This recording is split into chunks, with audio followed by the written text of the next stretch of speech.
Bismillah, alhamdulillah, wassalatu wassalamu ala rasulillah, ma ba'd. Kita akan memasuki bulan suci Ramadan, bulan yang penuh dengan karunia dan rahmat Allah Azza wa Jal. Tentunya seorang muslim yang sejati benar-benar sangat merindukan bulan ini, benar-benar sangat mengharapkan bisa memasuki bulan yang mulia ini.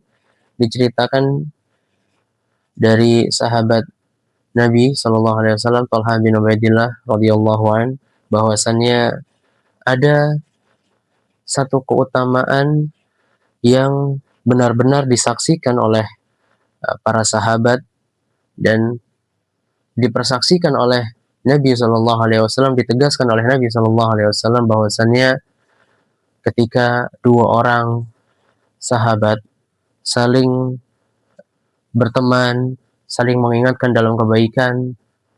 Singkat ceritanya, mereka berdua ini sering mengikuti jihad. Ya, mereka berdua ini semangat dalam berjihad fi sabilillah. Namun pada suatu ketika salah seorang ini terus berjihad sehingga salah satunya gugur di medan jihad, yang kebetulan pada kala itu teman yang satu lagi tidak ikut berjihad, mungkin beristirahat atau mungkin bergiliran. Dan singkat ceritanya, kesaksian persahabatan ini, dua orang ini disaksikan oleh sahabat Talha bin Ubaidillah, sehingga beliau bermimpi bahwasannya melihat seorang yang masuk surga terlebih dahulu ternyata bukan sahabat yang berjihad ini, namun yang masuk surga lebih dulu adalah temannya yang meninggal setelahnya setahun kemudian. Sehingga singkatnya, pembicaraan terjadi di kalangan para sahabat, mengatakan mengapa ini demikian, kenapa bisa seseorang berjihad ini lebih semangat, namun yang masuk surga duluan malah yang kelihatannya tidak ikut berjihad, tidak lebih semangat. Sehingga hal ini terdengar oleh Nabi Shallallahu Alaihi Wasallam. Nabi Shallallahu Alaihi Wasallam keluar yang menyampaikan kepada para sahabat, untuk apa kalian benar-benar takjub dan heran? Ya, untuk apa kalian heran? Bukankah teman yang satunya ini meninggal setahun setelahnya?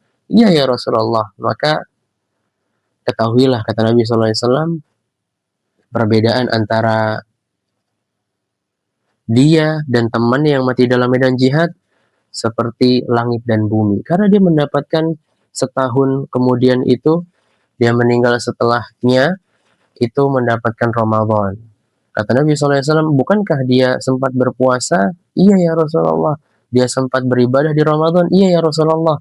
Dia sholat di sana? Iya ya Rasulullah. Maka perbedaannya seperti langit dan bumi. Maka inilah Ramadan, kesempatan yang seorang muslim hanya sedikit berupaya, hanya sedikit beramal di sana, amalan dilipat gandakan, hanya ingin berbuat kebaikan, keberkahannya sampai kepada seseorang sehingga mudah seseorang tersebut melakukan kebaikan. Maka kita sebagai seorang muslim yang benar-benar merindukan surga, yang benar-benar ingin mendapatkan keridhaan Allah Subhanahu wa taala, kita sudah lelah dengan dunia ini, kita sudah banyak letih menjalankan kehidupan ini. Apa yang ingin kita dapatkan kecuali ridho Allah Subhanahu wa taala kepada hamba-hambanya, tentunya di momen-momen ibadah seperti Ramadan. Kita mendekatkan diri kita kepada Allah. Allah curahkan setiap rahmatnya setiap malam, kata Nabi Shallallahu Alaihi Wasallam, utaqa minan nar. Ada orang-orang yang dibebaskan dari api neraka yang jauh dari rahmat Allah Azza wa Jal. Tentunya kita sebagai muslim sejati, kita harus mempunyai kiat-kiat untuk Ramadan kita, melakukan ibadah di dalamnya semaksimal mungkin dan mencapai ridho dan rahmat Allah Azza wa Jalla. Kiat yang sangat utama untuk seorang muslim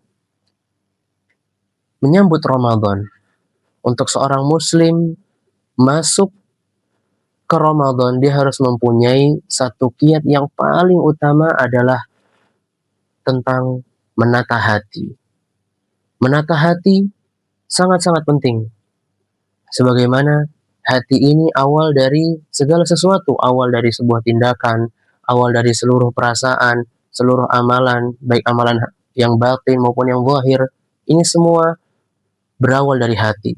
Seseorang yang hatinya bersih, dia akan mampu menampung seluruh kebaikan-kebaikan di hatinya.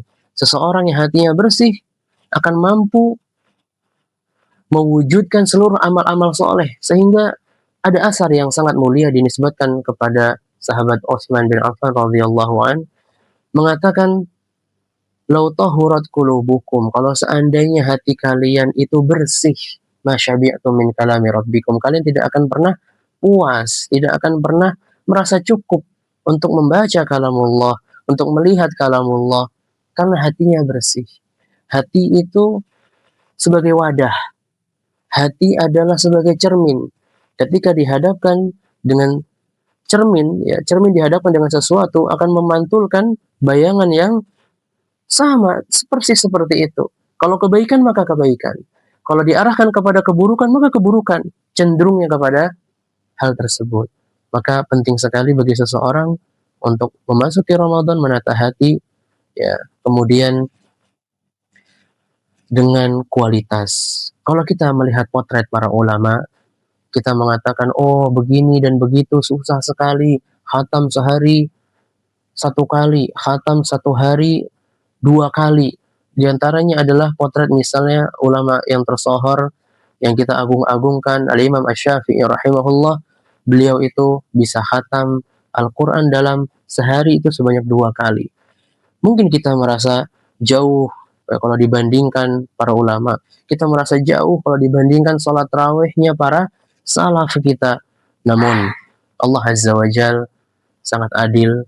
Allah Azza wa Jal membuka rahmat seluas-luasnya, sehingga kaum muslimin yang diminta oleh Allah Azza wa Jal adalah bagaimana kita melaksanakan ibadah semampu kita dengan upaya optimal kita, yaitu kualitas amal ibadah kita. Mungkin kita tidak bisa banyak mungkin, karena startnya mungkin beda. Para ulama sudah banyak, mereka bekalnya dari sebelum balik sudah hafal Quran, sudah memahaminya ketika remaja menuju masa dewasa, sudah belajar bahasa Arab dan seterusnya. Mungkin mudah bagi mereka untuk membaca beberapa jam, berkah waktu mereka. Persiapannya mungkin sudah lebih dari yang kita bayangkan. Namun kita saat ini dengan kondisi kita mungkin masih terbata-bata dengan Al-Quran, masih sulit membaca Al-Quran. Namun rahmat Allah sangat luas, kita bisa menjadikan satu huruf di Al-Quran dengan keikhlasan yang benar-benar ikhlas untuk Allah Azza wa Jalla, sehingga kualitas amal ibadah kita pun dapat meraih rahmat Allah Azza wa Jalla. Sehingga kaum muslimin, inilah yang diinginkan oleh Allah Azza wa Jalla, la'allakum tattaqun, agar kita bisa bertakwa kepada Allah dan diampuni, benar-benar diampuni oleh Allah Azza wa Jalla, dan kita menjadi hamba Allah yang seutuhnya. Mungkin kalau bahasa kita, saking gregetnya ya malaikat Jibril alaihissalam, ada orang-orang yang tidak diampuni di Ramadan sehingga didoakan langsung. Dan mungkin bahasanya juga bisa diungkapkan, Nabi alaihissalam diperintahkan langsung, ya, seperti kesannya, ayo ucapan amin, ya, seperti dipaksa atau bagaimana ungkapan yang bagus. Ayo ya Muhammad, aminkan, ya, ketika beliau ingin naik ke mimbar, beliau mengucapkan amin, amin, amin. Salah satunya adalah doa malaikat Jibril, orang yang masuk Ramadan, keluar dari Ramadan, dosanya nggak diampuni oleh Allah, maka dia jauh dari rahmat Allah. Faqul amin ya Muhammad, katakan amin. Karena kapan lagi seseorang bisa diampuni kecuali di bulan yang penuh pengampunan ini. Wassallallahu ala nabiyyina Muhammadin wa ala alihi wa sahbihi ajma'in. Assalamualaikum warahmatullahi wabarakatuh.